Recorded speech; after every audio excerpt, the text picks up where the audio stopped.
ഓലമേഞ്ഞൊരു ചായക്കട. കിടാരക്കുഴിയിലെ ഈ ചായക്കടയ്ക്ക് പേരൊന്നുമില്ല. പക്ഷെ ഞാൻ നിങ്ങൾക്ക് പരിചയപ്പെടുത്തുന്നത് സുധാകരേട്ടൻ്റെ ചായക്കട എന്നാണ്.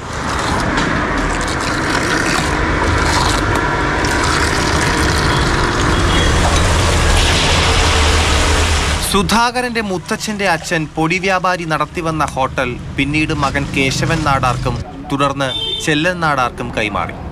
23 വർഷം മുൻപാണ് ചെല്ലൻ നാടാരിൽ നിന്നും മകൻ സുധാകരൻ ചായക്കട നടത്തി തുടങ്ങിയത്.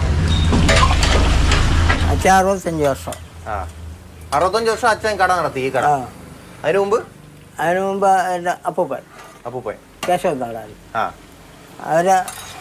അവരെ അച്ഛനാണ് തുടങ്ങിയത്. പൊടി നാടാരെന്ന് പുള്ളിയാണ് തുടങ്ങിയത്. 120-ലേറെ വർഷങ്ങൾക്ക് മുൻപ് തുടങ്ങിയ കട പെട്രോമാക്സ് വെളിച്ചത്തിലാണ് പതിറ്റാണ്ടുകൾ പ്രവർത്തിച്ചത്. അന്നത്തെ മൺചുവരുകൾ നിലവിൽ സിമന്റ് പ്ലാസ്റ്റർ ചെയ്തതൊഴിച്ചാൽ മേൽക്കൂര മാറ്റാൻ തയ്യാറായില്ല. കോർപ്പറേഷനിലേക്ക് നമ്മൾ പറഞ്ഞ ഇങ്ങനെ ഇരിക്കട്ട് കുഴപ്പമില്ല. പക്ഷെ ഇപ്പോഴും ഓലപ്പുര ഉള്ള കടകളൊക്കെ വളരെ കുറവല്ലേ, അതുകൊണ്ട് ചോദിച്ചതാ. ഇടവിന്റെ ഒരു വിദ്യാഭ്യാസ മന്ത്രി ഉണ്ട്, MA ബേബി.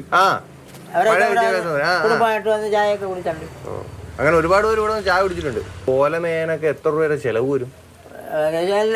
ഓലയും മേക്കൂലി എല്ലാം കൂടെ 10,000 രൂപയ്ക്കകത്താവും. എത്ര നാൾ കൂടുമ്പോൾ ഓല മേയേണ്ടി വരും? ഒരു 1.5 കൊല്ലമാകുമ്പോൾ കെട്ടണം. ചായക്കടയ്ക്ക് സമീപം മുൻപ് അന്തിക്കട എന്നറിയപ്പെടുന്ന ചന്തയുണ്ടായിരുന്നപ്പോൾ ഉച്ചയൂണ് നൽകിയിരുന്നു. ചന്തയുടെ പ്രവർത്തനം നിലച്ചപ്പോൾ ഊണ് നിർത്തി. ഞാൻ ജനിച്ചപ്പോഴേ ഈ കടയുണ്ട്.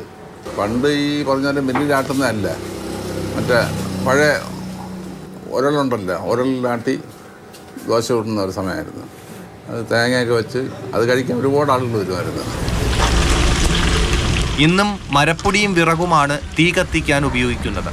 രാവിലെ 6 മണി മുതൽ 11 വരെയും വൈകിട്ട് 3 മണി മുതൽ 7 വരെയുമാണ് കടയുടെ പ്രവർത്തന സമയം. ലഘുനാടൻ ഭക്ഷണം കിട്ടും സുധാകരേട്ടൻ്റെ ചായക്കടയിൽ. അനൂപ് എം ആറിനൊപ്പം TS ഹരീഷ്ണ, മാതൃഭൂമി ന്യൂസ്, തിരുവനന്തപുരം.